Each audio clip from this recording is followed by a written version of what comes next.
Good evening and welcome to the Cover One Buffalo podcast. You are joining your host, Greg Tompsett, along with my partner in crime, Aaron Quinn. Aaron, this is 2 weeks in a row where my heart cannot take it.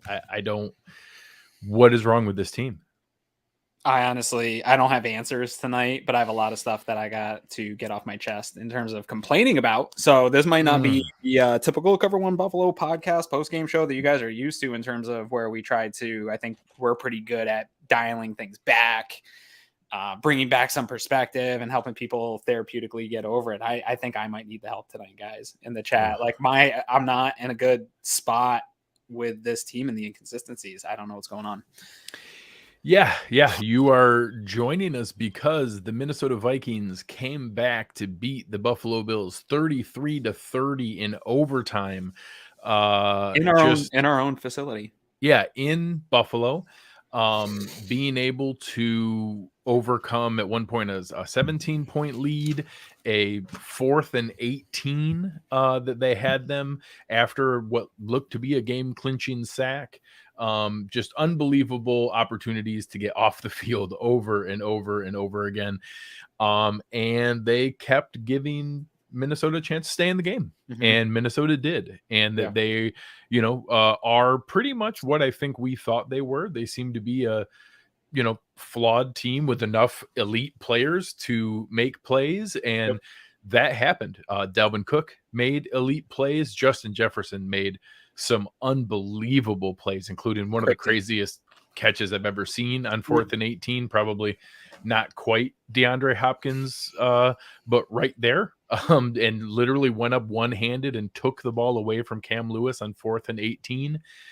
And then, we'll get to the ending, but it's just Josh Allen is the amazing player that puts us in these positions and is the player we've been waiting for 25 years. And I still don't understand how he can continue to make some of these decisions. Yeah.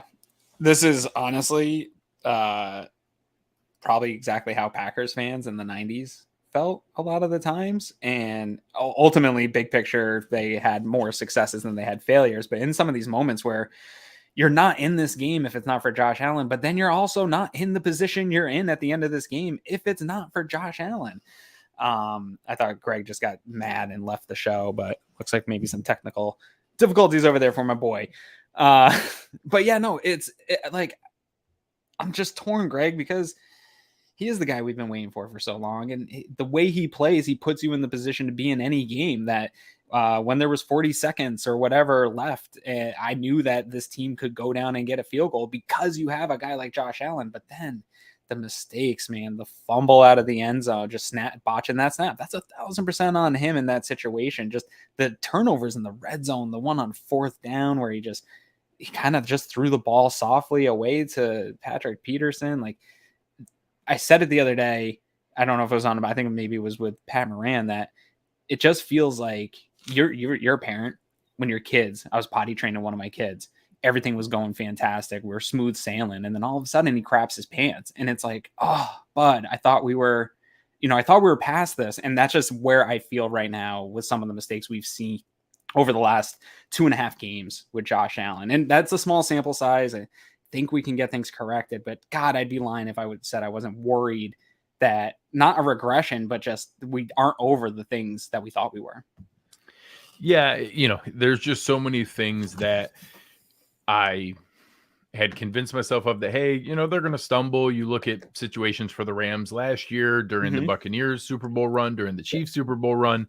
It's almost never perfect. Heck, the one time it was perfect, the Patriots didn't finish it. Right. So, I don't need perfection, but I need some degree of confidence to be able to get into that spot. I need some degree of reassurance that, hey, we're not going to gag on ourselves. It's the moments, right? In those critical moments. And fumbling a snap on a quarterback sneak situation where you just had an enormous goal line stand where you literally stop Kirk Cousins by like literally an inch. Like the only he thing was that saved that was there. Only thing that saves that is the term inconclusive, in my opinion. Yeah. You couldn't overturn and give them that touchdown. That was I do think a shoulder touch before he inched it forward, but whatever, so it doesn't close. matter. If it gets called either way, sure, it's sure, standing, it right? might have still stood the other direction. But to be in that position and then, you know, to his credit, you turn it around the other way. Okay, now you fumbled it, you gave them, and he comes up with a picture perfect 2-minute drill with 36 seconds and no timeouts to get the field goal to send it to overtime. Like, so this is a philosophical thing, Greg. This is where I'm torn, because again, his ability gives you the chance to tie that game, but you're not there without the mistake in a big moment. And so can we give him, I'm having a hard time. Like, do you give him the credit for just pulling you back into a game that you were also in that position because of him? Like, I feel like it just sort of neutralizes each other in terms of the net gain from his great abilities with the big time bonehead plays in big moments. Yeah. I mean, there are obviously, it's impossible right now to feel reasonable. And I'm not going to be reasonable tonight. You can't. There are very obviously more positives than negatives. Yeah. You know, you wouldn't even be, you know, we spent a lot of time with EJ Manuel and Brian Brom and other people that you don't even get the opportunity to get frustrated because they never make any good plays that even put you into a position to get upset.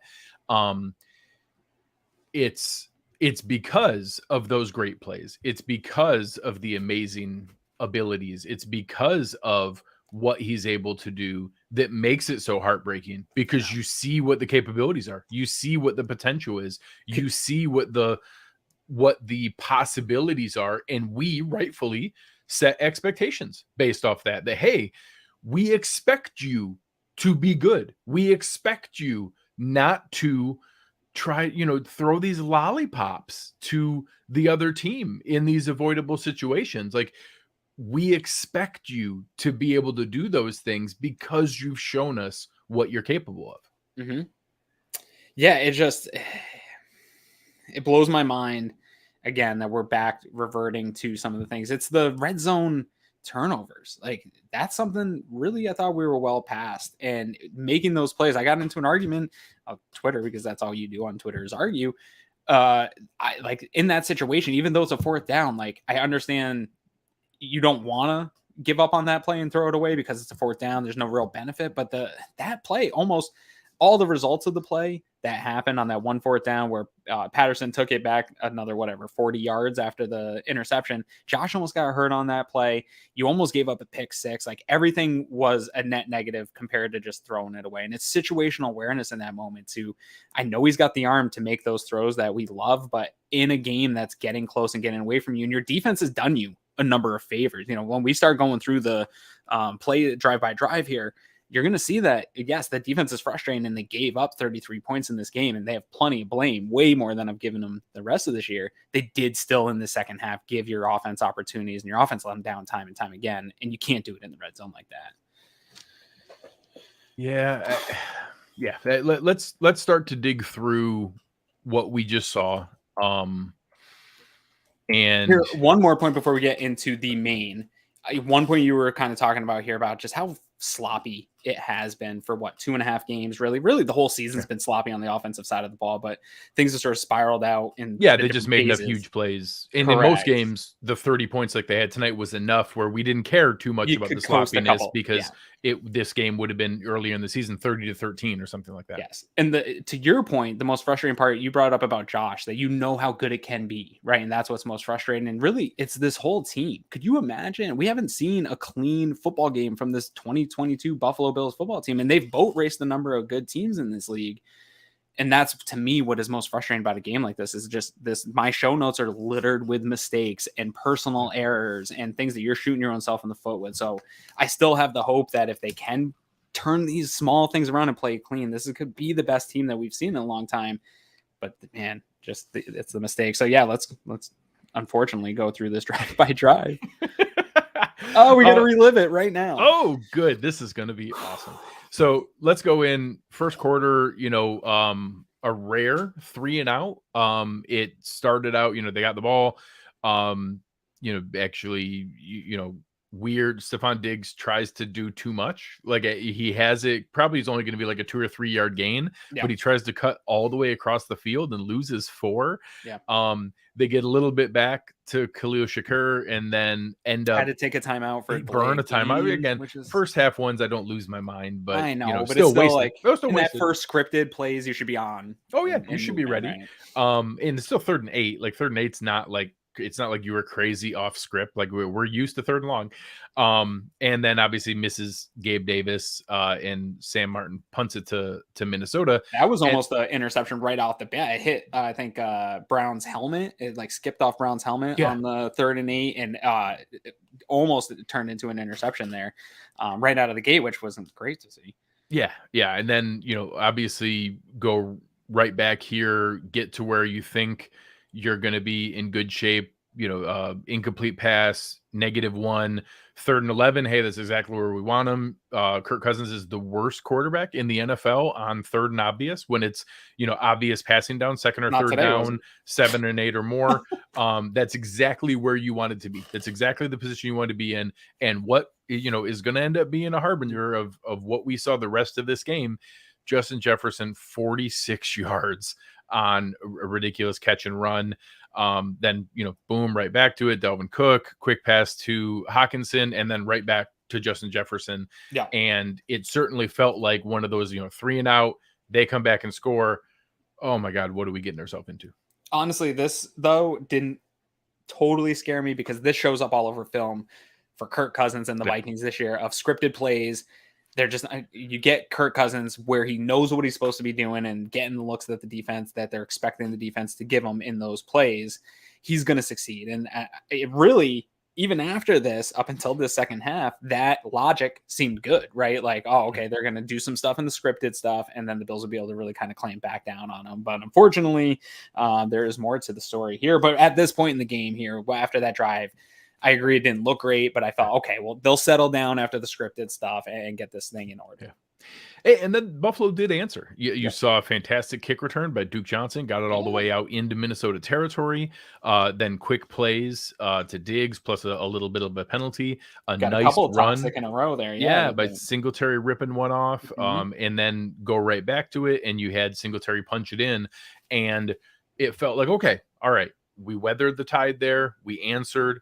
Got right back to it, got it back to 7-7, and then went and got their own 3 and out on defense, and put it right back into a position where, okay, now we're feeling good. They got a weird, again, we'll see this later in the game. Kirk Cousins got stepped on, and tries to like toss it back to Dalvin Cook, but ends up, Cook has to just fall on it and then get a couple yards to Jefferson and again to Dalvin Cook on a screen where they almost pick it up, but get to 4th and 1, have to punt, give it that back. Was almost my drive of the game for this one, because I really thought like you get this and then what happens and you kind of run away with the game at this point, correct. Right? Like that's where I was at in this moment was, okay, you got that stop. Josh looks good. We've cleaned some stuff up. Let's go win this game. Well, and then at that point, this is where I really did feel pretty good. Like was in a good spot. They go back, boom, right off the bat to Gabe Davis. Come back another nice Singletary run, mix it in a nice crosser to McKenzie. Then go right back to Diggs. Mix in a couple more runs here. Josh scrambles it, and then ends up going right back to Singletary. And it seemed like James Cook almost scored and was going to reach across the goal line. But here, putting back together after what that opening score looked like, how it felt, okay, we answered back, but it was kind of on a cheap gimme because we started in Minnesota territory to get a 3 and out and then answer with another touchdown drive, 14-7. Feels okay. All right, we're going to establish ourselves. We're the better team here. We've got things rolling and felt really good. And that was a great way to kind of end the first quarter. Yeah. Once you get that, that touchdown drive didn't end the first quarter. The next possession. The next possession and ends up ending the quarter where the Vikings get the ball and you get a Christian Benford interception on this. And I had tweeted out right before it. I said, after that Singletary touchdown, defense gets a stop here. You feel like this Buffalo Bills team, at least historically, what we know about this team and the core that they have together, I felt like you got this interception here, and that was it. We were off to the races on boat race, and I really thought that was the whatever they call it on NFL matchup, like the key moment, the turning point or whatever in this game was going to be this Benford interception, and then that ends up ending the half there when the Bills get the possession here, or ends up ending the quarter there. Yeah, but they start the ball with at the Minnesota 27. You get the quick little screenplay to Nyheim Hines, which again, not a piece of this game really, but like that was his only offensive touch. It was kind of weird. I expected there to be a little more engagement from him. So had one touch for 9 yards, looked pretty good, and then was only the punt returner. 5 running backs, and just it still went to Singletary. Like that was also weird. We could talk about that maybe later. That was weird. I do have to bring up, maybe if you can find the banner for me, I got to bring up my Uncle Jumbo's responsible play of the game, because it happens here on this drive. It ultimately doesn't have a huge impact on this game because the results did not favor the Buffalo Bills in this one, but there was a crazy tip on this drive where it was tipped at the line of scrimmage. It ends up in multiple people's hands. Stephon Diggs makes a great play on this ball to get it from being an interception, because that one was another one where you're on a scoring drive. They end up only getting 3 on this drive. But again, in the moment, I thought, okay, you're up 17-7. That play matters, because now you go, we're going to get another stop and we'll just keep boat racing these guys. And instead of having another deflating turnover like we've seen from Josh, where it's like a fluky deflating turnover, instead Diggs pops that ball out. So I thought that was a responsible play in the moment that I thought was going to be bigger than it was. And here we are talking about this game. And honestly, you can even make the case it was a 10-point swing, because I think it was pretty close to a pick. It could have been a pick. Yeah, he could have been running the other way. You're right. So Diggs knocking that down and getting the actual fumble, back, or having to be an incomplete and not be a pick, and then getting the 3 could have even been a 10-point swing. So you go there, okay, it's a little bit deflating. You didn't finish, well, and that was again, some plays there with Josh where some misses, some incompletions at the end, and I think that the part that frustrated me a little bit, again, you've been running the ball really well, and you end that drive 3 straight passes, don't even give it any try to be able to run it all and mix anything in. And again, I'm as much of a pass person as exists, but in a game where you're kind of trying to protect Josh from himself and trying to ease it in, you saw early in the game he was not rifling it in there the same way. You didn't see the same visual zip that you did all the time. He was trying to be careful.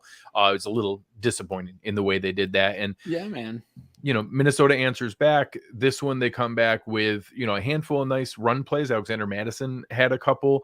Again, got them to, 3rd and long over and over and over again. 3rd and 7, Justin Jefferson gets 14. 3rd and 10, and this time they hit KJ Osborne all the way down to that was a great 2. Play design. That it was like that fake bubble screen. Yeah, Taryn didn't see that coming at all. Yeah, very good play call. Getting in on the Bills' tendencies there, but still, you make a play on 3rd, man. And then I will give Buffalo's defense, although they bent way more than they should have, they didn't break it, and they were able to hold inside the red zone. They got all the way down to the 2-yard line, ended up getting them back on a tackle for loss. Pass defensive or offensive pass interference, where TJ Hawkinson actually, the same way we wanted to credit Stephon Diggs, he deserves some credit for saving points on his own, because he prevented what Cam Lewis would have had an interception by interfering with him. And then holds, and then they great play by Cam there too. Yeah. On that one, because when that report came out from Matt Perino to start this game that it was looking like Cam Lewis was getting the runs with the ones, dude, that had me about as concerned as I could possibly. I have zero faith in Cam Lewis, and up until this point in the game, he got burnt, I think, on one of those Justin Jefferson ones early in the game, but then he kind of settled into this game, and it was like, okay, like maybe there's something here. It's not worse than Jaquan Johnson. I ended up on Cam Lewis, but in this moment, that was a really heady play, and you're right that it should have been an interception and a heads-up play by Hawkinson. Yeah, and here, I agree with Brandon 100% on his comment here of the frustration of the situations, and I will get into this later on a couple of these drives. So they get it back. Now, Minnesota pulled it back within a touchdown, 17-10 here. You've got a chance to go down and really kind of establish something. What killed me on this drive, Greg, here, as we get going into this one, this is the drive that, to me, was showing exactly what everybody has been bitching about and wanting to see out of this offense here was that you end up going to McKenzie on a 3rd and short. I think it was like a 3rd and 8 maybe, and they end up picking it up with a nice catch, and then you get an 18-yard run. Yeah, then right back to him on an end around. We wanted to see these manufactured touches to him, and then Dawson Knox gets involved with a 15-yarder, and you just feel like, okay, like now we're spreading the ball, and if Josh starts doing that, we're back and nobody can stop this offense, right? And then you can take over the drive from and it's there. Josh scrambles, and then you have something going, and Devin Singletary gets tackled. It certainly looked awful close. That we had people are trying to get us to fight on Twitter about this. I'll fight you if we have to, but I'm not super strong on this one. Again, I think this one comes down to the term inconclusive. Correct. It's no different than the Kirk Cousins play at the end. Could go on the quarterback sneak, being in that kind of position. Ultimately, Devin Singletary did fumble the ball. So whether his elbow touched just beforehand or afterwards, he still has to hold on to the ball. And whether he needed the ref to save him from himself and say that his elbow touched before the ball started coming loose, the ball was coming loose. So he ultimately needs to be able to hold on to the damn ball, honestly, and not be able to give it up. So I did think it was close enough that his elbow was down before it started coming over, but the play stood. And just like you said, at the end of the play, at the end of the game, the call stood because they didn't have enough to overturn it, and they give the ball back to Minnesota. But again, and this is a spot that they didn't hold up the entire game, but the defense did their part. They answered back. They got it to where Minnesota went for it on 4th down. They were in Buffalo territory, passed up the chance at a field goal. What would have been only a 45-yard field goal, so certainly some questionable pieces there. And they held them for a 4th down stop. Incredible plays by Benford back to back there on the 3rd and 1 and the 4th and 1 to get pass breakups on those plays, especially this type of play from defensive backs. I know they had issues in this game. We'll talk about Benford also is going to get some L's later in this game, but that mental toughness of some of these guys that aren't crazy athletic freaks, low draft picks, stuff like that, to get beat up by Justin Jefferson early in this game and go down on early in this game, and then to come back and make plays like this, do tell you about the mental toughness of this unit. And I that highlighted to me, like, okay, this guy, regardless of what struggles he'll have as a rookie, like that type of mental toughness you can't teach. And that's good to see from a young corner. So, and then what I thought was going to be really kind of the establishing drive of the game here is my West Herr drive of the game. Okay, it's mine too. Yep. They're in a position here. It's 17-10. Minnesota has clawed back into this game. Defense just had a 4th down stop to get the ball back. You're feeling pretty good about it. And they come back and put together a gorgeous, picture perfect 2-minute drive. They had to get the ball back with 1:49. Josh Allen scrambles for 25, hits Diggs for 14, hits Davis for 15, takes their first time out with 39 seconds left, go right back to Diggs for 6 yards, and then Allen finds Gabe Davis in the end zone. 5 plays, 71 yards, makes it 24-10. This play ends, with less than 30 seconds left in the half. Feels like they've really now taken control of this game. And like, okay, good. We've established we're the better team. We're good to go here. 24-10. I really felt like this is where I felt good about the game. Over. It's game over at this point, Greg, right? Like, and the thing that's super impressive about this, what was it? Started with like 1:47. Yep. What was this? 1:49. 1:49. You had 2 timeouts. They didn't even use both timeouts. Like, that's how incredibly efficient they were at getting the ball down the field. And I'm going to keep this one as my drive of the game also. And there's a drive later that can definitely be in the running for this, but what gives you faith that the Bills can do that late in the game is their ability to do it right here. And this was the cleanest way that they've done it in a long time. And it just, again, it felt like, okay, this offense is back. We're clicking on all cylinders. I even tweeted after this, and probably the biggest L during a live game, our guy Nate Geary, super emotional. I can't deal with him on game day. Me, I try to be like pretty, I'm not going to get too high or low within the game. I tweeted out like, oh, all the things that we've been bitching about for 2-3 weeks are gone and the Bills are back. Like, and so it might be my fault. It is for sure your fault. It's for sure my fault. But I thought we were beyond all this stuff and beyond the superstition, and that, okay, we're grooving again and we're back. And then halftime comes. And that's the worst thing right now for the Bills is halftime. What, even adding in one more, they give the ball back with 28 seconds left, and we've had enough kind of anxiety in previous ones Sure. where, hey, I'm Okay. a little worried here. They still have a chance to double dip. Can they do something? You get an immediate 3 and out, and heck, even force a punt where they have to be able to give the ball back. So felt really good about it. We go into halftime. All right, it's 24-10. We're cruising, but they have the ball. We got to be careful, coming out. So I kind of listed out my second half thoughts about, rallying to tackle, need to bracket Justin Jefferson, put ourselves into a position where we're in good shape. And Minnesota comes out and starts to get a little something going. Another big play to Jefferson, 19 yards, couple good runs by Cook, get them into position. Then do a little dump off that Cook, just beats Dotson going across the field. And I'll say at this point, any Bills fan who has been giving Tremaine Edmonds a hard time, this second half was an incredible example. I'm glad you said how important he is to this defense, because they went directly at Terrell Dodson over and over again in this second half. And what they picked up in the middle of the field are the things you don't see, because Tremaine Edmonds needs to make more splash plays. I wish he'd make more splash plays. All those plays you see Terrell Dodson give up are the plays that you don't realize Tremaine Edmonds avoids from happening and stops from happening. Erases it from the field. His I'm glad you said it, because huge weapon. I'm glad you said it, Greg, because I was frustrated with you a couple weeks ago when I was pumping up Tremaine, and you pulled back on me a little bit. And I do get it. I get the frustration why people are frustrated, but you're right. I do think we make a lot about when Matt Milano misses time, what happens to this team and the record. And I do agree with it. I think Matt Milano not being on this defense is a problem for the Bills.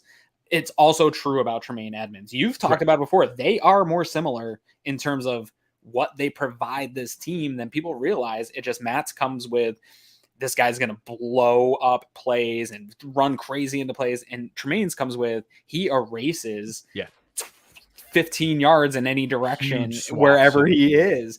And that ability in 2020 in passing, dude, there was a couple deflections in the first half where he is 25, 30 yards downfield in coverage. Like, you just don't see this from other NFL linebackers.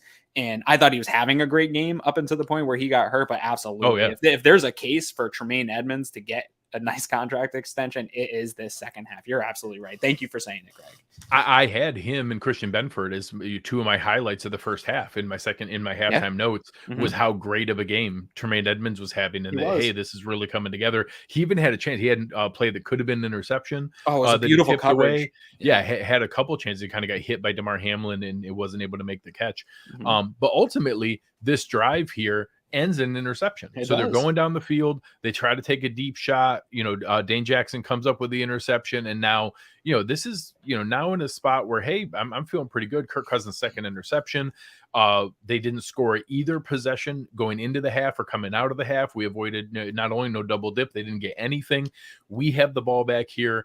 We're feeling pretty good. We're at our own 42. So we're in pretty good shape here. Singletary rips off a 9-yard run. Things are going well, and Spencer Brown gets called for holding. So dumb. Sets us back to 1st and 20. It's in a tough spot, and Nick, we appreciate you very much, man. That means a lot. And now comes right back. Josh gets 18 of it back to 2nd and 2.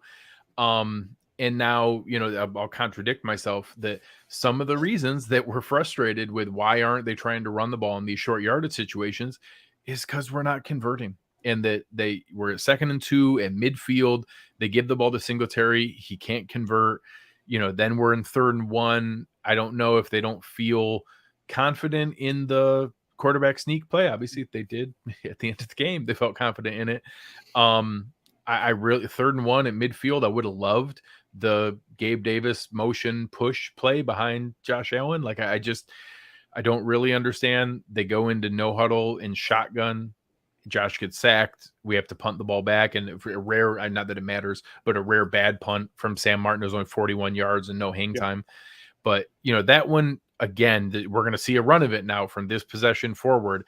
2nd and 2, 3rd and 2, and we just cannot convert.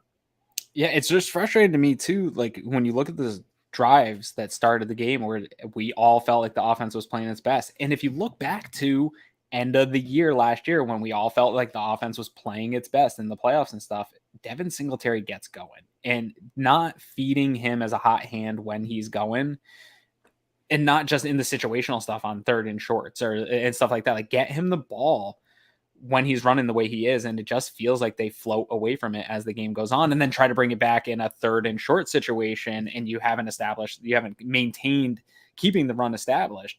I've said all along, like, I think you're going to get the most production out of this offense and Devin Singletary if he's going to be your feature back, which he clearly is. He fumbled and still came back. He had 5 running backs active in this game, 6 including Reggie Gilliam. I've never seen anything like that in all the years I've been doing coverage of this team. Had given all of them touches, so you knew they were comfortable giving them the ball.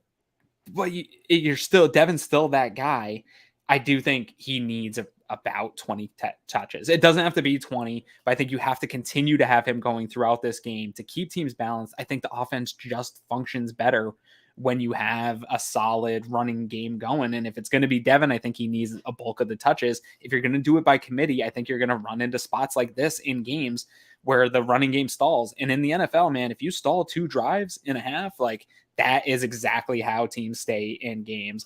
And to the offense, man, this is now a sort of a bit of a pattern in the second half of games where the defense does its job exactly as you have them do it. And they repay them. We'll go through these other drives, but 2 stops and you only get 3 points out of it for the defense. That's they need to go apologize to Leslie Frazier and the defense up to that point here in the game.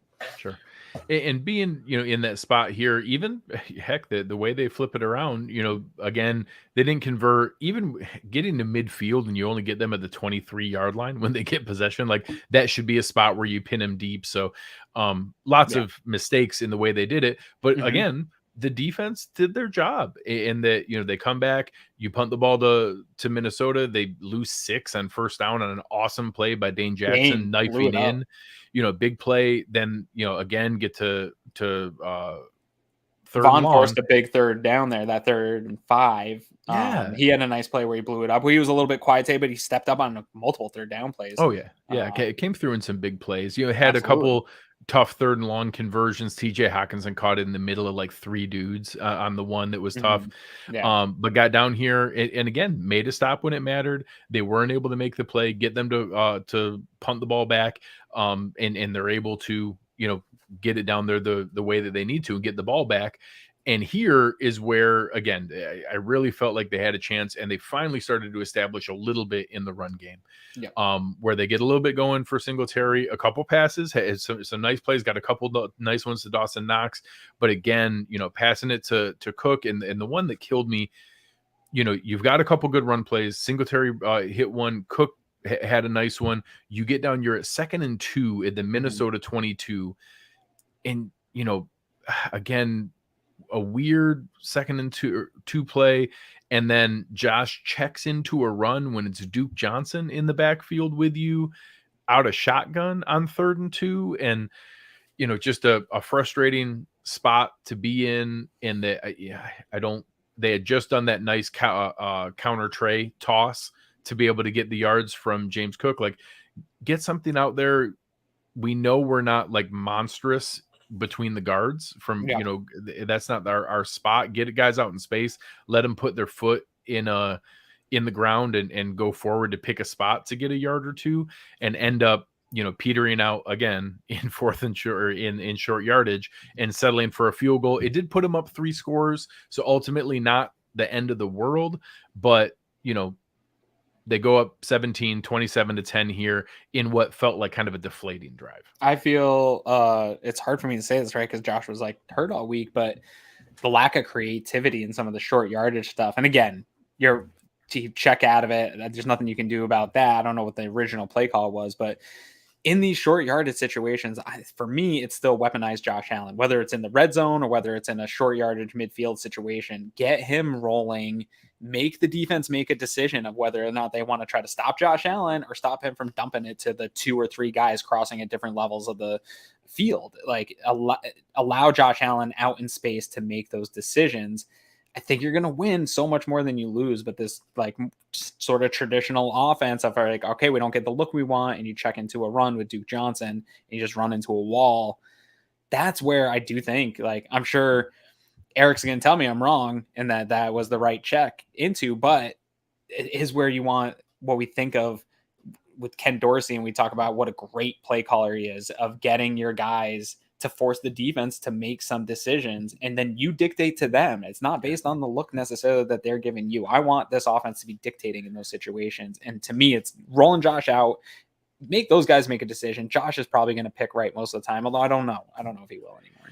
Yeah, and then the frustrating part here is the defense to this point, you're talking about they've given up 10 points. It's late in the third quarter, a minute 51 to left. So two drives, three quarters, they've stopped 2 drives, 11 carries for 25 yards on the game. One of the better running teams in the NFL. And boom, they give up an 81-yard touchdown run that, again, at the time was kind of like one of those plays like, wow, I guess it's not the end of the world. We're up 3 scores and we just kind of gave one back, a cheap freebie. But okay, it's probably not that big of a deal because they've been playing such good defense the whole time. And it just was kind of the start of things really going downhill, and, was okay. All right. I guess we need to get some stuff figured out here. And that was basically how they ended the third quarter.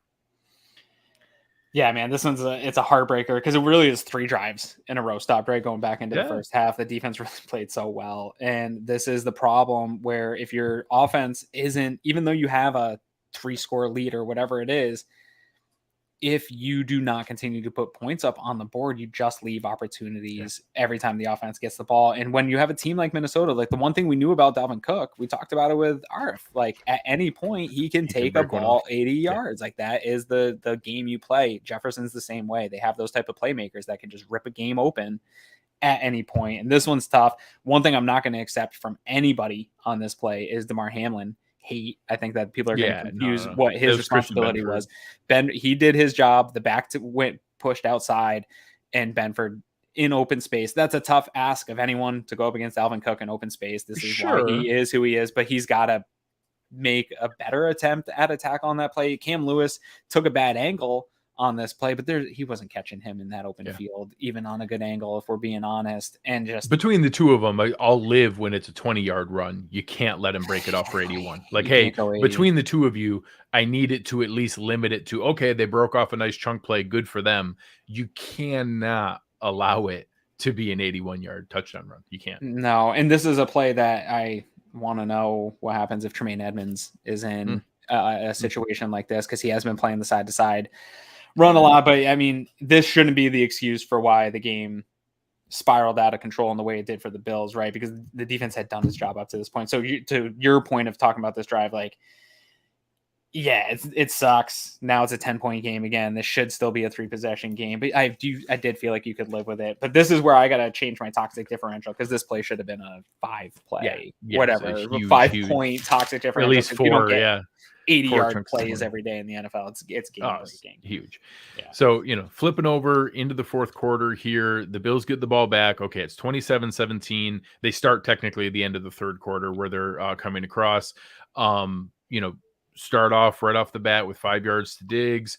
Josh scrambles for a first down, gets called back on holding where he had the first down. I'm like, all right, Brown again with a second holding call on a critical play. Gets it back to 3rd and 15. Now I'm really anxious. Okay, we just broke off a big one.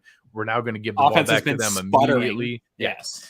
And Josh throws a rifle, and Stephon Diggs puts one hand up there and just plucks it out of the air. It reminds me of Stevie Johnson versus the Seattle Seahawks in Toronto. Do you remember that catch? It was just like it. Just a guy going up, making a one-of-a-kind. Yeah.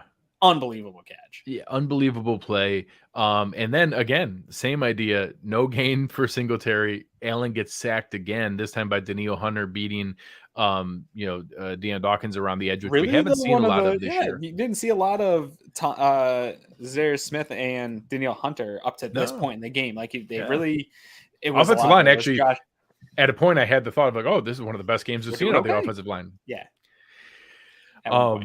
So again, get now to another 3rd and 16, and this time Josh escapes from the pocket because again there's some pressure, and he escapes like he does, and now finds Gabe Davis down the field for 22 yards. A nice comeback by Davis to read that play and come back and create some space. And the biggest thing about this one, Greg, for me was Davis's hands were not clapping. He had a tight again, Merck had pointed out at an earlier catch the self-scouting to be able to see what you were doing wrong the week before and then come back and get it. Good to see Davis getting some production in this game. Yeah, so now come back. Now we're in Minnesota territory. We get a nice run to Cook. We then get a nice pickup to Stephon Diggs, where now he's roasting Andrew Booth, who's in the game for the first time, hadn't played all year. And we get down, into Minnesota territory. We're at the 15. And this is a spot I got to ask you, so we get the, quick one to McKenzie. We're at 2nd and 2 at the Minnesota 7. We're in the fourth quarter. There's 10 minutes left. You're up 2 possessions. So you're up 10 points with the ball, 10 minutes to go, 2nd and 2 at the Minnesota 7. So you have a chance if you convert here, you're going to be 1st and goal. And now you're going to be getting the ball into, the 8-minute territory, where if you're able to convert. And we do incomplete pass. Josh has to kind of throw it away. I think they were trying to set up a screen, maybe. And then go again with an incomplete pass to McKenzie. And then now we're in 4th and 2. And it's, okay, is there a difference between up 10 and up 13? You're still not up a second touchdown. I think it's debatable where they're at there. I think it makes sense. And Josh goes and, is scrambling, trying to make a play. I don't, it's hard to fault somebody trying to make a play on 4th down. You can't predict that they're going to pick it off and return it. So trying to make a play. That's the spot that killed me, is that 2nd and 2 at the Minnesota 7, 10 minutes left, knowing game script, you're up 2 scores, me being as pass happy as anyone. I would have loved to see, you just had James Cook again, run that outside power toss. Come on, man.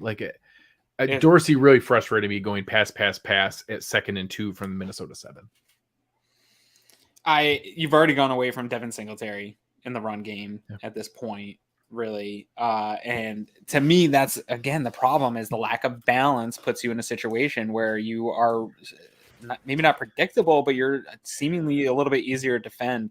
And again, whether it's the crack toss to Cook or getting Josh Allen out in space, I still think if you're in the red zone or near the red zone, rolling Josh out to the right and getting guys moving at different levels, forcing NFL linebackers to make these decisions, I think I'm going to win more times than not. And it's just things we're not continuously seeing that I think, and maybe I'm just overly simplifying that, and teams are going to stop that because that's what the Bills have done before. Sure. But I would like to see a little bit more creativity down here and balance in the run game. I think if one of those plays prior that you're at least trying to get something going with any one of these backs, it doesn't have to be Singletary for me. It really doesn't. Just get something going to these backs.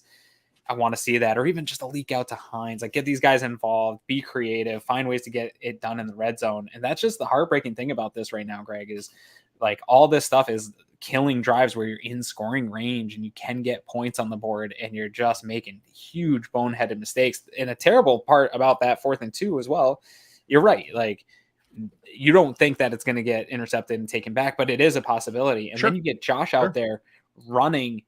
This almost is worst case scenario for the whole season on this play. Josh doesn't get up right away. Deion Dawkins leveled him in the leg. His arm took some hit on that tackle. This is absolutely worst case scenario. He doesn't get up. I'm almost on the verge of vomiting at this point in the game, because it's when he's just laying there face down on the field. Yes.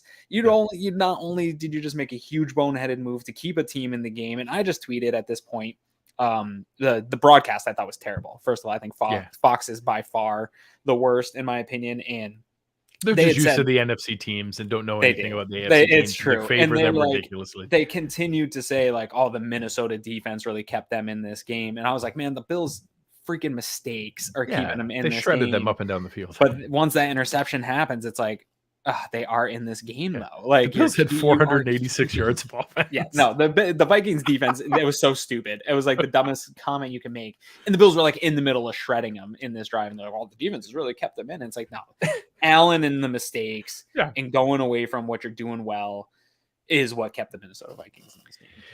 Yeah, and I see a lot of comments here about kicking the field goal, and don't get me wrong, in hindsight, I don't think it was a slam dunk. I'm not saying that, you obviously should have gone for it. I get the idea when you're up 10, the difference between going and taking the chance to go back up 17 versus 13. The difference between 13 and 10 is it's just not that much. Like it's a negligible difference in where you're at in the game. So yes, in hindsight, of course, I wish they had taken the field goal. That's easy to say now. In the moment, you put the game away. Like if you get that first down and then are able to score a touchdown, or just get the first down and run 2-3 more minutes off the clock and then kick the field goal, it is a huge, huge difference. Like there is value in them trying to go for it, because you have a chance then to, if you do get that first down, now you're going up 30-17 and kicking back to them with, say, 8 minutes left in the game. That's a huge difference when you're able to do that. So there is value. Like there's logic in wanting to consider going for it. It wouldn't have been terrible to kick the field goal. Plenty of coaches would. It would have been, but it was like a 50-50 kind of decision. And I don't mind him being aggressive in doing it. Ultimately, when you see Josh throw the interception and he runs it back for 40 yards, and all of a sudden now you negate the chance that, hey, if you had ran the ball a bunch of times and even turned it over and they had first down at the Buffalo 5 and have to go 95 yards, that's also way different from where you were at. So again, one of those strategic decisions that I understand, and it's easy to nitpick in hindsight. I didn't mind it. I was more frustrated with the play calling, 2nd and 2 at the Minnesota 7. We know we can't run the ball up the middle, but we have athletic linemen. Get them out into space. Give me a toss outside and let one of the running backs figure out where to put their foot in the ground and go up and get the yard or two we need. So, yeah, and even at this point, where are we at in the game when that happens? Because right now they now have the ball with 10:27 at the Minnesota at their own 34. So they have about 66 yards to go with 10:27 left, and they're down 10. Yeah. So even like up into the Bills had like an 89% chance to win the game. Oh yeah, pretty much up until 10 minutes to go with a 10-point lead. You ought to win. Yeah, up until about 2 minutes left, they still had about a 70% chance at 2 minutes left. And here, I almost thought Minnesota was hurting themselves, because Minnesota now goes on a 13-play, 66-yard drive, but it takes 6 minutes off the clock. So they start to run the ball a little bit more, get a nice pickup from Adam Thielen, get it down to 4th and 1 right off the bat. I honestly thought Cam Lewis got to stop on this 4th and 1. Yeah. It was so close. It's probably not worth a challenge, because you almost never win those field position challenges. But this is where I want to get a chip in the ball in the NFL, because I don't think that ball crossed the goal line. And Taron Johnson almost has a tackle for like a 2-yard loss that would have made it, no doubt. And then he spins out of that, and then Cam Lewis hits him. And it was super close. He either got it by like a half a yard, or it would have been, close. Right there. Then they get another incompletion, get a chance where now you're in another 3rd down, get him to another 4th down. So now they've converted on 1 4th down. You get him to a second 4th and 6. Now TJ Hockenson again catches it in the middle of like 3 guys, is able to catch it. Tremaine Edmonds would have probably. Yeah. Terrell Dotson was one of those 3 guys.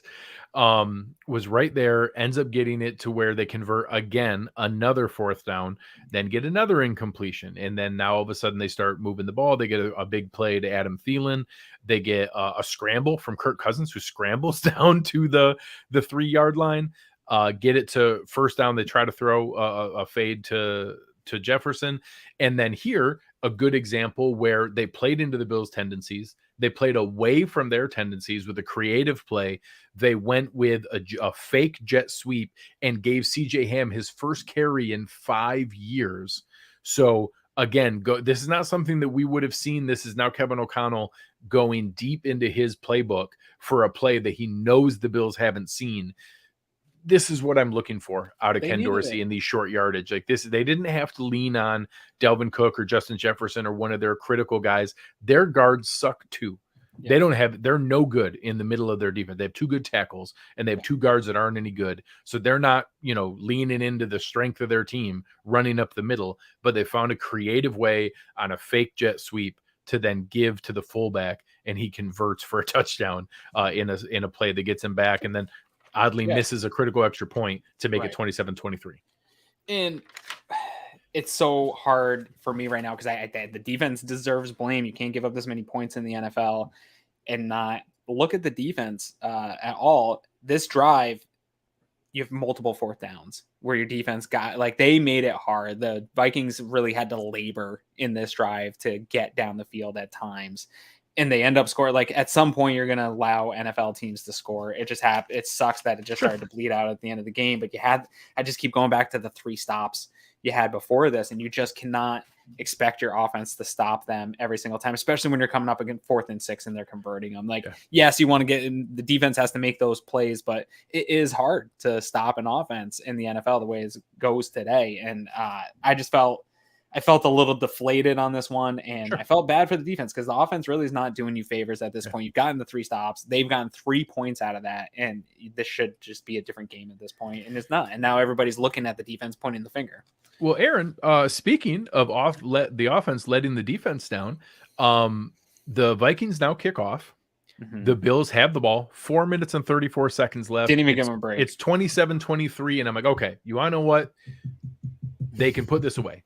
All I need is 3 first downs. They had 1 timeout at this point. 4 minutes and 34 seconds left. The Vikings have 1 timeout. You have the ball to start. Give me 3 first downs, and the game is over. You can kneel it out. Game done. They come out, do a little swing pass to Devin Singletary. I don't hate it. It's okay. I don't mind not running the ball on first down. They did play action, a little swing pass to Singletary. He didn't make a play, so it didn't end up breaking anything, but the clock is running. I'm okay. Now we got they let all 40 seconds run off the clock. This makes sense. They're now getting down to where it's going to be, 2nd and 10, Stephon Diggs, false start. I'm not going to kill Diggs. He doesn't get a lot of penalties. It was a weird situation. He barely lurched and kind of fell for Josh's hard count. Yeah. It's not the end of the world, but that sucks. Those mistakes pile up to where, like, in a vacuum, I can deal with it, right? Like, to you're saying, like, Diggs is so much better than the mistakes that he makes. It's not even close. His return on investment is so fantastic. It's just so many of these little mistakes pile up in a game like this, where the Vikings aren't making mistakes at this point. Correct. That's correct. All the difference. Now you're at 2nd and 15. Okay. He actually has Stephon Diggs on kind of a little option route in the middle, and there's a little bit of pressure. He's not able to get it on there. I can't tell who is off between the two of them, but he doesn't really give Diggs a chance to catch the ball. The pressure was there, so I'm not necessarily going to fault Josh for this particular one. But okay, now it's 3rd and 15. We've now had miracle conversions on 2 3rd and longs on the previous drive, so I'm kind of telling myself, like, all right, maybe we can pull this out again. And they almost do it. And this one, again, I love Stephon Diggs. I'm not going to fault him. This game is not his fault. But he has a chance to catch this ball, and he's got it in his hands and kind of has to come back kind of goofy, and Harrison Smith is diving towards, and his helmet kind of gets involved. And either way, they're not able to make a play on what would have been like a 30-yard play down the sideline to convert on 3rd and 15. Instead, they ran 50 total seconds off the clock on a 3 and out and immediately give the ball back to Minnesota. Yeah, and this is where context of, like, I don't care particularly about yards. I don't care particularly about, like, what stats your defense gives up to continue to put your defense in bad spots like this. They just went on a drive that had multiple 4th downs and they gave up points. Like, that's defeating. You need to regroup on the defensive side, get a chance to look at some of the tape that you're seeing. You don't even get that. You get 50 seconds break, maybe 2-3 minutes with TV timeouts. That's not enough. And then you put your defense just in a really bad spot now. It's 4 minutes left in the game, just about a little bit over 4 minutes. It's 4:34. You had a chance to put this away, and you took 50 seconds off the clock, and you gave the ball back to them with 3:26. 3:20, yeah. Like, it's just unbelievable. You can't do it. You can't do it. And so let's get into this Vikings drive, because right off the bat, you got 2 missed sacks. Vaughn gets some pressure. Ed misses a sack. Yeah.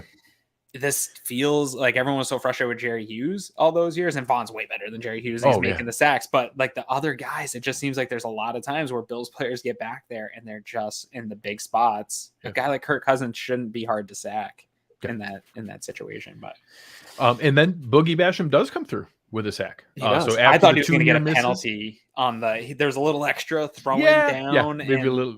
Basham doesn't have that street cred yet to do that to anyone. Yeah. So, but hey, I'll give it to him. Somebody got to Kirk Cousins. I'll take it. Absolutely. Then you get a 3rd and long.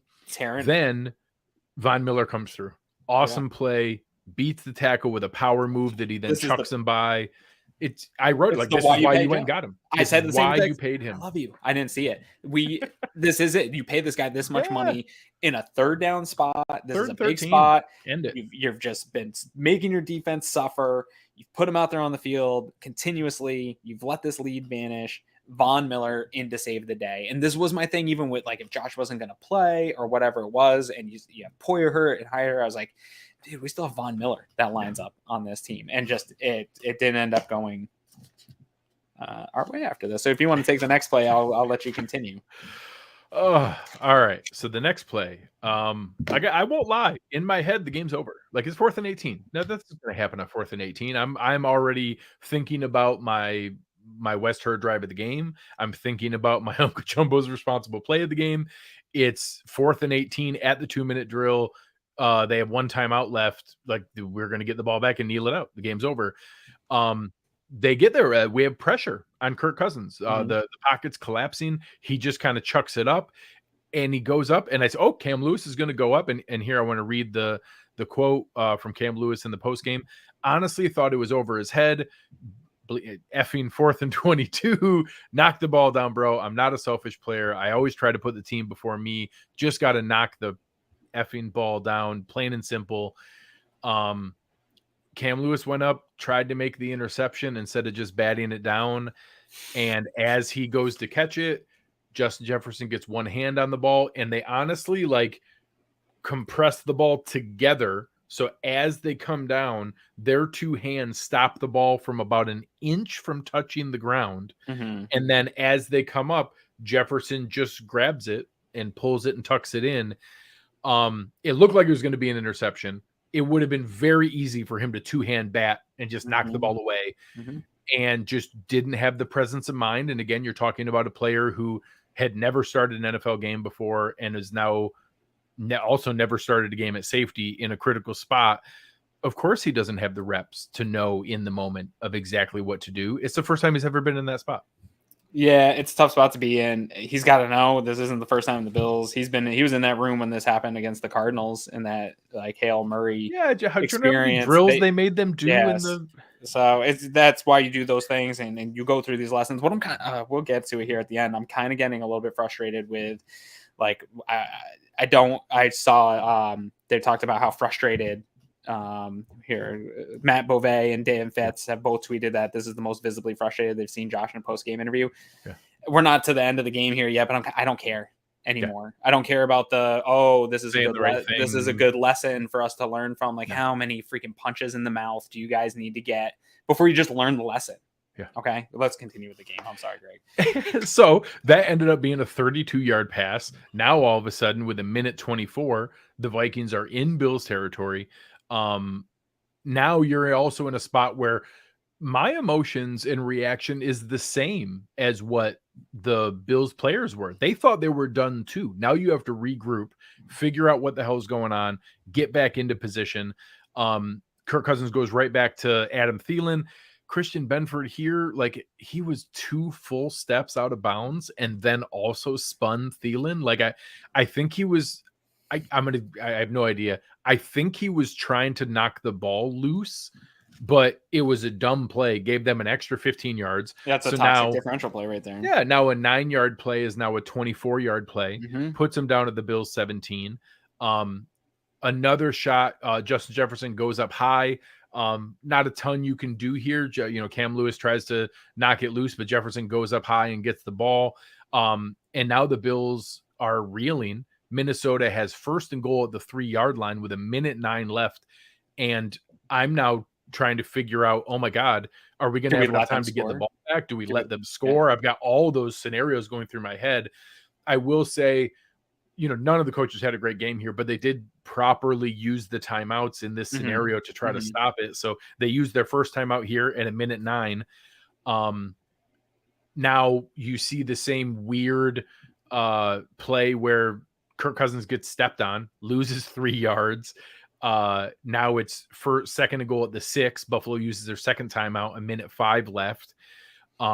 Incomplete pass to Jefferson here. Now we're at 3rd and 6 with 59 seconds left. And they run a slant to Justin Jefferson. It looks like he scores initially, but then they rightfully changed it. His knee was down at the half-yard line. Buffalo has to take another timeout, and now you've got 4th and goal at the 1-yard line, 57 seconds left. My notes right here, just I showed Chris earlier. I have very detailed notes, every single drive that's going on. Justin Jefferson, it was the last thing it says, TD Jefferson, not TD. And then I just wrote offsides, crazy bullshit just started to happen. That's an exact quote. That is accurate. Crazy bullshit is accurate. And then the next thing I had was just overtime. It was just crazy bullshit and then overtime. So now it's weird. You could tell in real time that Jordan Phillips tried to time the snap. And this is actually not dumb because the downside for defense is pretty low when you're at like the 1-inch line because half the distance to the goal is nothing. So if you do time it and blow the play up, it's worth way more than what the downside is. Unfortunately, it was an incomplete pass that would have ended the game. Yeah. So then they rerun it again. Minnesota tries a quarterback sneak. It is ridiculously close. I will say in real time, I thought he scored. In real time, I thought he was floating on top of the defenders, and I couldn't believe that the ref called him down because I saw him move the ball across the goal line. Like I thought he was on top of defenders, and I saw him reach the ball across the goal line, and I was like, oh my God, why did he call him down? Then they did show a replay where his right shoulder touches the ground. And now you're in that scenario, just like the Singletary fumble, where you're going frame by frame. When did he start moving the ball forward? When did the shoulder touch? I think we might differ on whether he actually did it beforehand or not, but it was similar to the fumble in, hey, it's inconclusive. We don't have enough to overturn it. And it was one of those elated feelings of, oh my God, I can't believe we stumbled into holding on for this game. We just got a critical 4th down stop. Okay. Let's get it over with. The game was won. Yeah. Game's over. This is absolutely, I want to just swear at everything right now. And I don't want to do it because I don't want to get demonetized or whatever. And I want kids to be able to watch this. Your defense has done so much to this point in the game, even though you've given up so many points and it bled out a little bit in the second half. The what you have accomplished to make that stop, unbelievable. The refs did it right. They played it exactly right. Whatever you're calling the field, it has to be inconclusive to overturn. That was my exact tweet. Like, we're going to find out what the definition of inconclusive means to NFL officials based on this play. And I think that they ended up calling it right. You got to stay with what stands on the field. I don't think it's controversial at all. And then, and here's the thing. I think a lot of people were frustrated. So the Bills get the ball back on the goal line here in a weird spot. So in a weird spot, there's nothing you can do. You don't want to hand this off. You don't want to run backwards and hand the ball off. Correct. And I want to help explain something that, again, the commentating crew did a horrible job. Yes. With 48 seconds left, when you're up by 4, you can't take a safety. Correct. What is wrong with you? It's 48 seconds left. A safety, then you're going to punt the ball. You make it down by 2, and you punt the ball from your own 20, and usually give the ball to the other team with the return at like the 40 or 50-yard line. Yeah, it's not. It was 48 seconds left. You can't take a safety. These people with are 48 seconds left. What is wrong with you? Like, sometimes idiots. I've learned as an adult that just because people played football professionally does not make them smart about football professionally. So, anyways, once we remove that, the fact that no, you freaking idiots, you can't take a safety. The only right call is to quarterback sneak. Yes, it was an execution error. Correct. Josh fumbled the snap, and it's 1,000% on Josh Allen in that moment. All you need to do is secure the snap and push forward. He had the push too. No team, no referee's ever going to not give you the forward progress. All you got to do. People saying shotgun snap here is way worse. Everyone is talking about shotgun. Why are we going to go backwards to go forward in this moment? There's more things that can go wrong with a shotgun snap. The right play is to quarterback sneak it. The sneak would have worked if he just handled. We have a 6'5", 240-pound quarterback with a 6'4" dude pushing him from behind. Yeah, with Gabe Davis pushing from behind. It's worked over and over and over again. Even if you don't gain yards, all you have to do is clock running, fall forward, and have no gain, and just have the clock run. That's it. There's no, you don't have to do anything else. It was Instead, only all you had to do was get the ball. Yeah. Instead, Josh Allen fumbles the ball, and Eric Kendricks recovers it.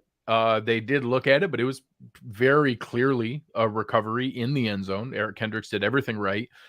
And somehow Minnesota scores a touchdown after getting the goal line stop. And that now they make the extra point this time.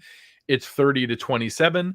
And then just like we talked about at the beginning of the game, despite Josh Allen being the reason that he throws a horrible interception to Patrick Peterson and fumbles the ball on a play that he could have avoided, he now goes out there and conducts a picture perfect no huddle drill. We have the ball with 41 seconds left with no timeouts, and honestly, and straight down the field in absolutely perfect form to be able to get, quick out to Dawson Knox, another quick out to Dawson Knox, both of them going out of bounds, perfectly executed.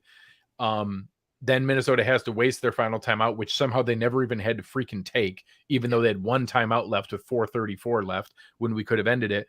Hit a gorgeous deep ball to Gabe Davis, again, where that could have been overturned. Looked like it was actually incomplete. Overturned. I can't believe that they hurried up to run it and that the booth didn't call it down. I'm surprised New York didn't. Had to have been a split second away from them stopping it. Split second. Because that was so cool. I mean, it was so obvious. The Bills definitely got away with one there. Oh yeah, for sure.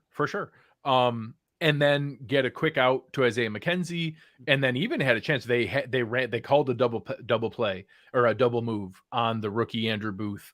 Gabe Davis had him toasted for the game-winning touchdown. And honestly, kudos to Andrew Booth holding on for dear life and just interfering with Gabe Davis, because they had him roasted and it would have been the game-ending touchdown. And instead, it was just an interference where we couldn't really do much with the ball because it was 5 seconds left. So they have to kick the easy 29-yard field goal to tie it. Josh, after that, had a ball that went right through Dawson Knox, had a drop, right? In the end zone right there. Was that? No? I thought there was an incomplete to Dawson Knox on there, that he had a ball in the end zone. Maybe I'm thinking the drive in overtime. No, in overtime. We're not there. All right. Sorry. Confused those last drives. No, it's okay. There's a lot of heartbreak. It's okay to mix them up. So they tied the game, and now it's like, okay, I don't understand what just happened. In that time period, all the last couple plays was 81-yard touchdown, interception by Josh, touchdown Minnesota, trading turnover on downs, stop them at the goal line, fumble the snap, 36-second gorgeous 2-minute no timeout 2-minute drill.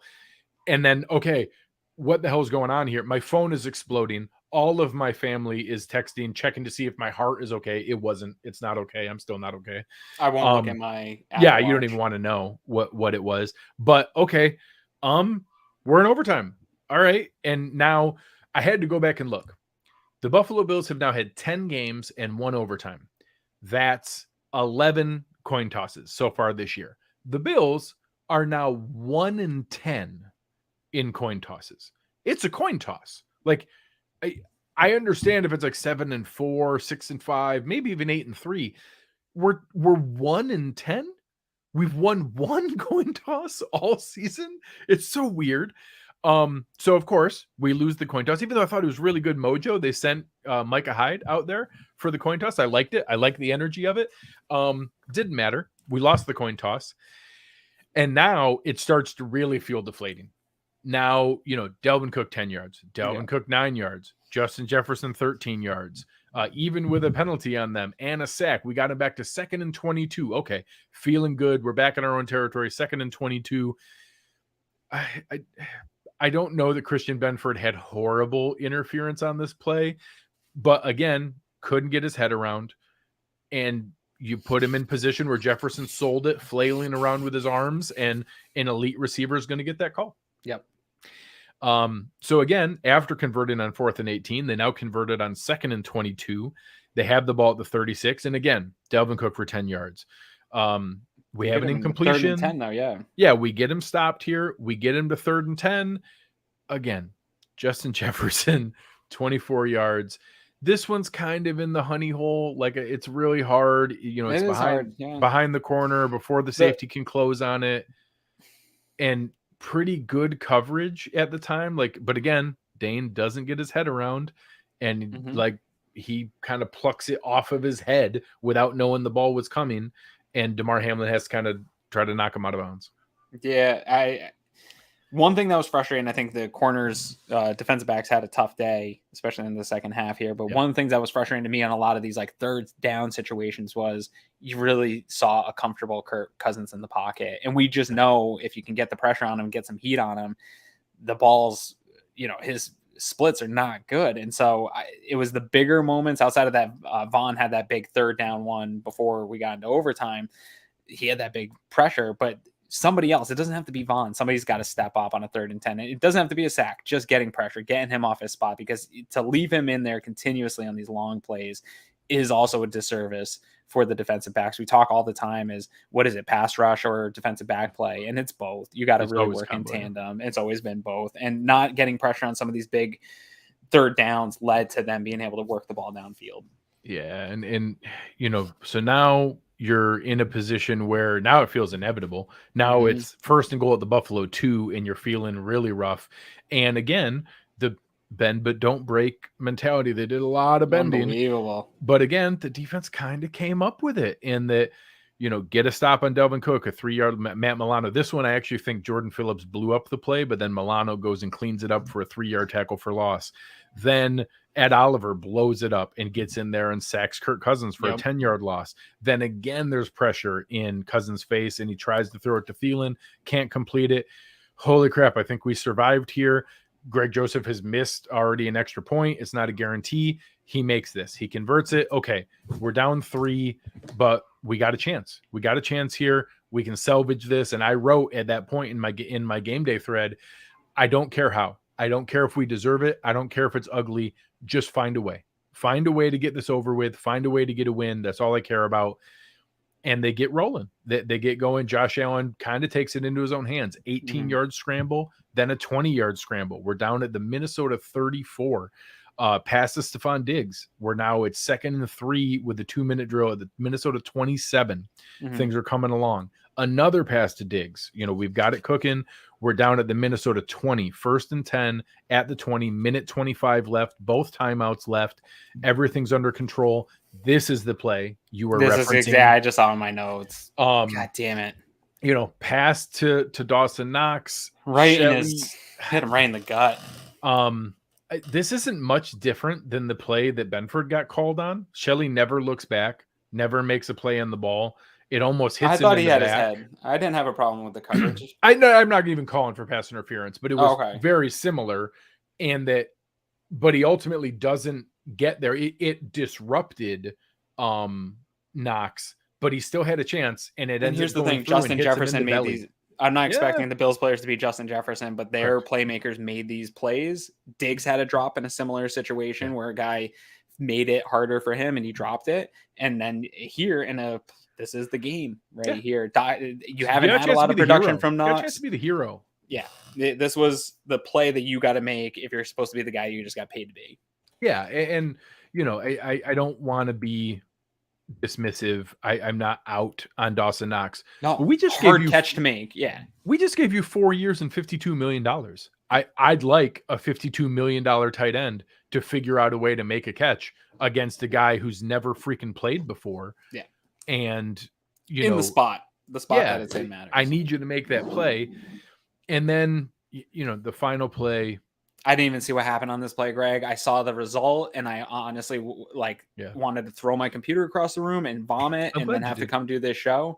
I didn't do that. And so I didn't even get to see a replay on this yet. So yeah. So Josh Allen, he's got a check down option. He could have ran the ball. It's 2nd and 10. We're at the Minnesota 20. There's a minute 12 left. There's plenty of time. Yeah. Time is not an issue. We have 2 timeouts. It's 2nd down. So, any yards are fine. If you just scramble for 5, it's 3rd and 5. Like, it's 4 down territory. There's no big deal. Josh could have ran the ball. Probably not for a lot. He had a check down option that was available to him. He tries to force it to Gabe Davis, and not only tries to force it, it's not a great throw. It's behind Davis, and it was an easy interception for Patrick Peterson. And Josh Allen, after throwing the lollipop to Peterson earlier, after not being able to get the snap on the quarterback sneak, as Wonder now has in the comments right below me, Josh Allen leads the NFL in interceptions, and Josh Allen ended the game by trying to force the ball and gave the ball to Patrick Peterson for one of the easier interceptions he's going to have in his career, and the game ends. Yeah, I mean, it's the kind of the conundrum that we're in as Bills fans. It's the Josh Allen experience is still alive and well. Again, to my terrible analogy, that it reminds me of having a kid that just regresses. I don't want to use the word regress because Josh is not sugar high. Josh is not who he was, but there is still this, like, I thought we were past some of this red zone turnovers, situational spot mess ups, mistakes. And honestly, Greg, like, I don't care that he's frustrated anymore. I don't care about the puppy act of like, oh, I gotta be better after the post games.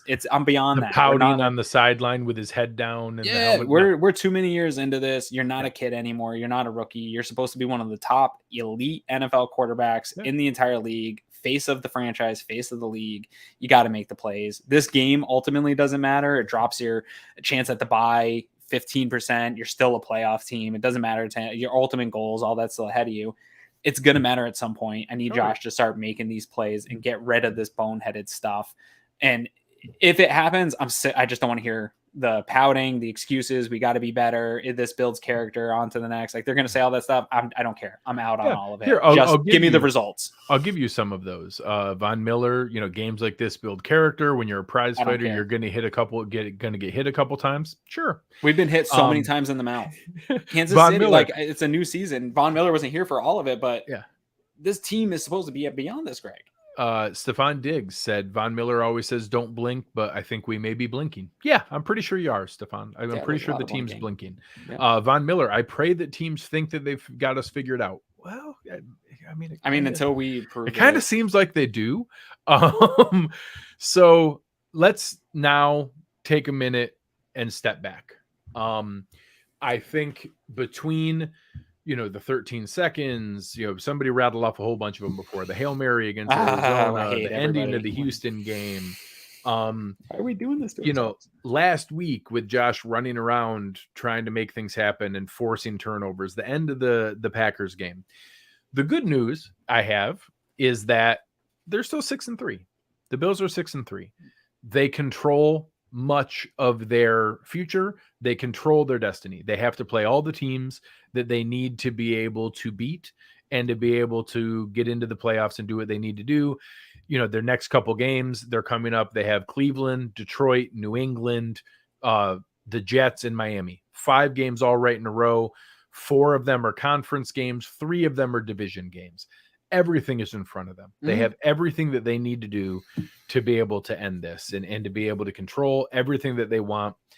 Ultimately, they now have, 3 losses by a combined 8 points, all of them with boneheaded, mind-numbing mistakes. All of that, I can tell myself that, hey, they're going to be able to get this figured out. They have everything under their control. The hard part is they keep making mind-numbing, back-breaking mistakes. I have enough history now to tell myself, how do I trust them in these critical moments? I know they're good enough. The Bills are still going to make the playoffs. I still think the Bills can win the division. I don't think that's out of question here. They're going to play Miami, New York, and New England multiple times. They have everything in their control. I don't know if it's going to matter because they keep showing me I can't trust them in critical moments, and I don't know what to do with that. I don't know what to tell myself that, hey, it's okay. They're still really talented. They are still really talented. Hey, it's okay. Josh Allen's still really good. He is still really good. Hey, they're going to be in these spots where they're going to have chances to make big plays. Of course they are. They have a talented roster and a franchise quarterback. They keep showing me that I can't trust them in these critical moments, and the evidence is mounting up to where I can't look past it. I'm at right now in this moment. I'm super pissed. I'm going to be pissed all night. I'm not going to have super fun on Twitter for a few days. I am going to get past this. I'm going to get ready for our next opponent.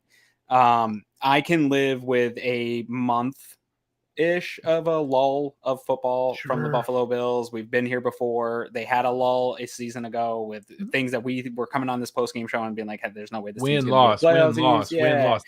They got punched in the mouth by the Colts. Yeah, for sure. And so I can live with some downs. My thing is I need to hear this next week heading into that slate of AFC East games that you talked about. I need to start seeing it go in the different direction. I think, Eric in the DMs and our Cover One DMs, we were talking about the Bills passing game and some of the efficiencies that they had early on, and the trends of the season started kind of looking like they were going the wrong way. I need to see those trends that are going the wrong way right now at the end of this game. They need to start turning around here next week, so I feel better. We say it every single year on this show, Greg. We've been saying it for a long time. The Bills need to be playing their best football around Christmas time, December, heading into January. That's when they need to be playing their absolute best. They need to clear that slate of AFC East games. That's going to be super important. There's not a lot of margin there. I think they can do it, but it starts here now this week. The BS is over. I don't care about the post-game press conferences anymore. I don't care about the sayings, the don't blanks. None of it. None of it. Now we need to see it on the field. Go take care of the business that you're supposed to take care of and be the team that everybody said you were going to be. Live up to that. Yeah, that's where I'm at with this. There's really not much more to say. Now it's time to break this game down with all the film room guys and all that type of stuff, and it's moving forward. But I think people should be pissed and allow people be here on Twitter and online to be pissed and vent their frustrations. I'm not going to stop anybody from doing it this week. Yeah. Padden with some good perspective here. For what it's worth, the reason we trust them for big moments is because there are several of those over the past years where they did meet the moment. Sure. Easy to forget those when we are hurting. I think somebody else in here said this was the worst loss. It was worse than the 13 seconds. No, it wasn't. No, it wasn't. The 13 seconds we would have gone to the Super Bowl and won the Super Bowl. Yeah. But I get it. Like everyone falls victim to recency bias. The last heart-wrenching painful thing that you watched feels like the most heart-wrenching painful thing you've ever watched, so I respect it. But no, it's not worse than the 13 seconds.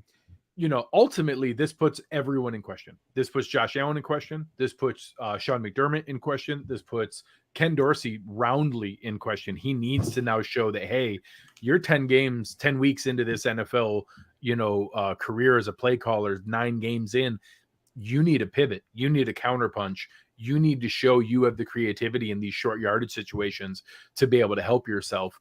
But ultimately, I'm losing my voice, and we've been talking about this for 80 minutes. So. Yeah, and my wife's gone, and I have 2 kids by myself, and my neighbors really nice came over and watching my kid. I haven't heard any noise. Yeah, but he's got to go, and I got to go feed my kid. God bless him. And I'm going to go anger tweet all night. So follow me at Aaron Quinn 716 if you want to vent a little bit the rest of the night. And thanks for everybody showing up, man.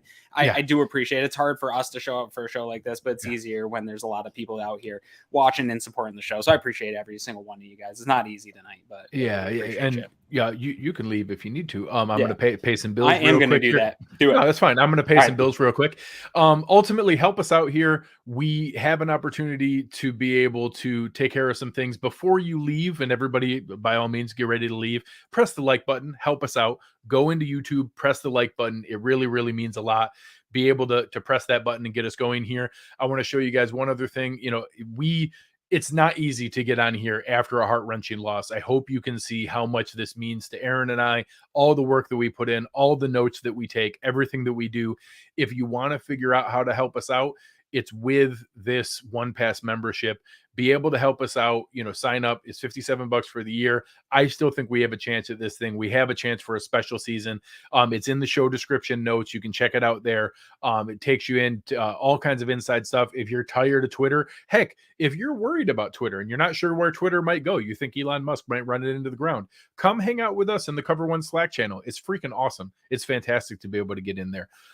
We have a bunch of other fun things going on here. We have a new partnership with BetUS, where you're able to get a fantastic sign-up bonus, or $50 if you're just not sure and you want to test it out and you don't want to deposit any money. Be able to go in, you get $50 to play around and make a free bet to be able to hang out and do that. All kinds of different things going on there. The chat was awesome tonight. You guys were fantastic. We appreciate you guys so much. We know how hard it is for games like this. This freaking sucks. I hate having to come on here after these heart-wrenching losses, but we do it for you guys. We do it because we know how much you guys support us. It means the world. So thank you guys so much. Thank you to our kick butt producer Chris Kepner. Chris has been doing an awesome job bringing up all your guys' tweets tonight. Make sure you're checking him out on Twitter as well at Chris Kepner. I'm going to bring him up real quick here. Chris, any final thoughts for the people before we close it out? You know what? It's one game. It's a really rough game, but it's one regular season game. And, we live to play another week. It is. Wise words from our man, Chris. We appreciate you. Appreciate you finding all those awesome comments here. If you guys want to get on the show, get in good with Chris. He's the one who decides what comments come up on the screen. But we appreciate it very much, guys. Appreciate all your work. Credit to the Vikings today. They were the better team. They found a way, and we will live to fight another day.